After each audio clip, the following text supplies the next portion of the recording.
নমস্কার সুধী প্রিয় দর্শক, ভোরের আলোয় আপনাদের স্বাগত। সুপ্রভাত। আজ 24শে মে শুক্রবার। ফের একবার ঘূর্ণিঝড়ের মুখে দুই বাংলা।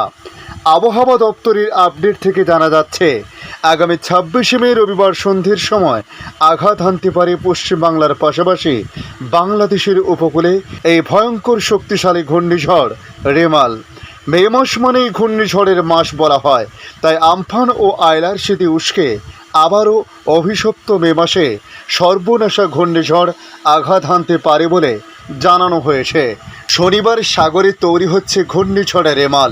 রবিবার আছড়ে পড়তে পারে বাংলার উপকূলে।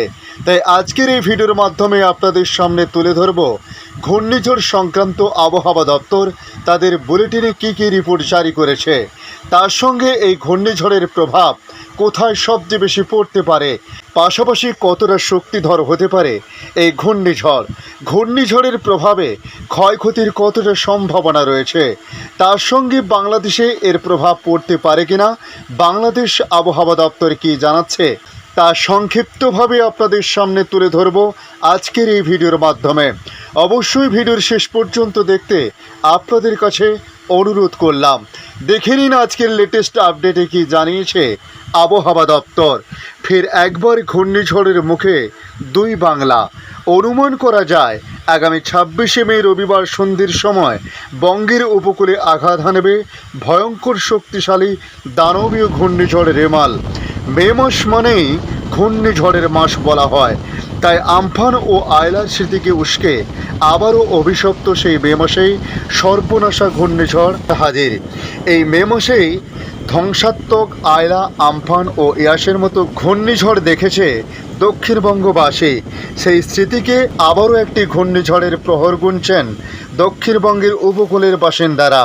তাই আর কিছু সময়ের মধ্যে তার শক্তির পরিচয় দিতে 110 থেকে 120 কিমি গতিবেগ নিয়ে দক্ষিণবঙ্গের 24 পরগনা এবং পূর্ব মেদিনীপুর সংলগ্ন সুন্দরবন ও দীঘার উপর দিয়ে বাংলাদেশের একাধিক উপকূলবর্তী এলাকায় হাজির হচ্ছে ঘূর্ণিঝড় রেমাল। রেমাল নামটি দেওয়া হয়েছে ওমানের। আরবি এই রেমাল শব্দের অর্থ হচ্ছে বালি। ইতিমধ্যে তৈরি হয়ে গিয়েছে নিম্নচাপটি। এই মুহূর্তে প্রচণ্ড পরিমাণে উত্তাল বঙ্গোপসাগর। তাই আবহাওয়া দপ্তর জানিয়ে দিল এই ঘূর্ণিঝড় হচ্ছে। হাওয়া অফিস জানিয়েছে বঙ্গোপসাগরের উপরে যে ঘূর্ণাবর্ত ছিল তার শক্তি বৃদ্ধি করে ইতিমধ্যে গতকালকের মধ্যে তা নিম্নচাপ অঞ্চলে পরিণত হয়েছে।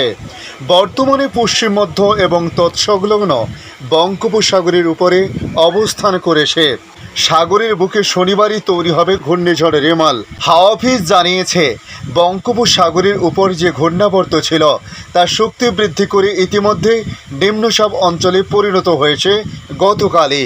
তবে দক্ষিণ পশ্চিম এবং তৎসংলগ্ন পশ্চিম মধ্য বঙ্গোপসাগর থেকে তা আরও উত্তর পূর্ব দিকে সরে বর্তমানে পশ্চিম মধ্য ও তৎসংলগ্ন দক্ষিণ বঙ্গোপসাগরের উপরে অবস্থান করেছে সিস্টেমটি। এই নিম্নচাপ অঞ্চলটি আজ শুক্রবার সকালের মধ্যে বঙ্গোপসাগরে গভীর নিম্নচাপ থেকে ডিপ ডিপ্রেশনে পরিণত হওয়ার সম্ভাবনা রয়েছে। এরপর এটি আরও উত্তর পূর্ব দিকে অগ্রসর হতে পারে। তাই আগামীকাল শনিবার সকালে পূর্ব মধ্য বঙ্গোপসাগরের উপর ঘূর্ণিঝড়ে পরিণত হতে পারে বলে জানিয়েছে হাওয়া অফিস। আবহাওয়াবিদরা আরও জানিয়েছে নিম্নচাপটি যদি ঘূর্ণিঝড়ে পরিণত হয় তাহলে তা আরও উত্তরে অগ্রসর হবে এবং রবিবার সন্ধে নাগাদ বাংলাদেশ এবং তৎসংলগ্ন পশ্চিমবঙ্গ উপকূলের কাছাকাছি প্রবল ঘূর্ণিঝড় হিসেবে আছড়ে পড়তে পারে 110 থেকে 120 কিলোমিটার গতিবেগ নিয়ে 3 নম্বর ক্যাটাগরিতে। এই মুহূর্তে এই সিস্টেমটি 2 নম্বর ক্যাটাগরিতে রয়েছে। তবে এই আবহে শুক্রবার এবং শনিবার দক্ষিণবঙ্গের সব জেলাতে মাঝারি বৃষ্টিপাত হবে বলে জানিয়েছে আলিপুর আবহাওয়া দপ্তর। শনিবার রাত থেকে বৃষ্টিপাতের পরিমাণ বাড়তে থাকবে। রবিবার ঝড় বৃষ্টির সঙ্গে প্রতি ঘন্টায় 80 থেকে 90 কিলোমিটার বেগে ঘূর্ণিঝড় হতে পারে। ভারী বৃষ্টি হতে পারে উপকূলবর্তী 24 পরগনা এবং পূর্ব মেদিনীপুরে, যা রেস থাকবে সোমবারেও। সোমবারে ঝোড়ো হাওয়ার বেগ কমলেও ওই দিনও বৃষ্টিতে ভিজতে পারে সারা দক্ষিণবঙ্গ। যদিও উত্তরবঙ্গে ঘূর্ণিঝড়ের কোনো প্রভাব থাকবে না বলে বলা হয়েছে। তবে ঘূর্ণিঝড়ের প্রভাবে বৃষ্টি হতে পারে উড়িষ্যার উত্তরের জেলাগুলিতে, ভিজতে পারে মিজোরাম, ত্রিপুরা এবং দক্ষিণ মণিপুরের বেশ কিছু অংশ। এই পরিস্থিতিতে আগেভাগেই মৎস্যজীবীদের সাবধান করেছে আলিপুর আবহাওয়া দপ্তর। ইতিমধ্যে দক্ষিণ বঙ্গোপসাগরের পাশাপাশি উত্তর বঙ্গোপসাগরেও আজ শুক্রবার থেকে মৎস্যজীবীদের যেতে বারণ করা হয়েছে। আগামী সোমবার পর্যন্ত জারি থাকছে নিষেধাজ্ঞা। পাশাপাশি ইতিমধ্যে ঘূর্ণিঝড় পরিস্থিতি মোকাবেলা করতে আগেভাগেই পদক্ষেপ করতে শুরু করেছে রাজ্যের বিদ্যুৎ দপ্তর। তবে আমরা যদি বাংলাদেশের দিকে তাকাই, সেক্ষেত্রে বাংলাদেশ আবহাওয়া দপ্তর জানাচ্ছে বঙ্গোপসাগরে সৃষ্ট লঘুচাপ আরও শক্তিশালী হয়ে সুস্পষ্ট লঘুচাপে পরিণত হয়েছে। এটি আরও শক্তিশালী হয়ে নিম্নচাপে পরিণত হতে পারে বলে জানিয়েছে বাংলাদেশ আবহাওয়া অধিদপ্তর। একই সঙ্গে গভীর সাগরে বিচরণ করা জেলেদের নৌকা ও ট্রলারগুলোকে উপকূলের কাছাকাছি এসে সাবধানে চলাচল করতে বলা হয়েছে। এক সামুদ্রিক সতর্কবার্তায় আবহাওয়া অধিদপ্তর একথা জানিয়েছে। এতে বলা হয়েছে, দক্ষিণ পশ্চিম বঙ্গোপসাগর তৎসংলগ্ন পশ্চিম মধ্য বঙ্গোপসাগর এলাকায় অবস্থানরত লঘুচাপ সামান্য উত্তর পূর্ব দিকে অগ্রসর ও ঘনীভূত হয়ে সুস্পষ্ট লঘুচাপ আকারে পশ্চিম মধ্য বঙ্গোপসাগর ও তৎসংলগ্ন দক্ষিণ পশ্চিম বঙ্গোপসাগর এলাকায় অবস্থান করেছে। এটি আরও ঘনীভূত হতে পারে। উত্তর বঙ্গোপসাগর ও গভীর সাগরে অবস্থানরত মাছ ধরার নৌকা ও ট্রলারগুলোকে পরবর্তী নির্দেশ না দেওয়া পর্যন্ত উপকূলের কাছাকাছি এসে সাবধানে চলাচল করতে বলা হয়েছে। একই সঙ্গে তাদেরকে গভীর সাগরে বিচরণ না করতে বলা হয়েছে সতর্কবার্তায়। সাগরে সুস্পষ্ট লঘুচাপ থাকলেও দেশব্যাপী তীব্র গরম বিরাজ করছে। বিভিন্ন জেলার উপর দিয়ে বইছে তাপপ্রবাহ।